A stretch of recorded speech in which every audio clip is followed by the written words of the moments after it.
በጣም ድንቅ ነገር እግዚአብሔርን መጠበቅ፣ በትዕግስት መጠበቅ። በጣም በአጽንኦት ነው የምናውቀው። እግዚአብሔርን እንደ መጠበቅ የሚክስ ነገር የለም። በቃ በትዕግስት ያለበት ቦታ ጠብቅ። ታምነዋል አይደል? አባት ነው የሚሰጥህ ለአንተ በጎ የሆነው ነገር ነው። ስለዚህ ጠብቀው ባለበት ነው።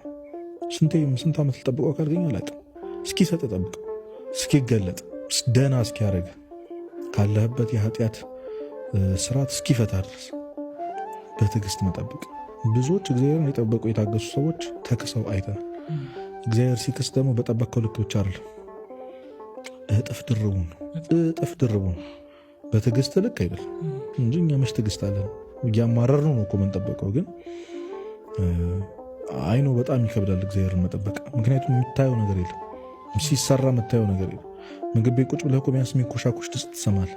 እግዚአብሔር ጋር እንደዚህ የለም። ዝም ብለህ ነው የምጠብቀው። ጸጥ ብሎ ነው የሚያስጠብቅ። ባዶ ነው ሁሉ ነገር።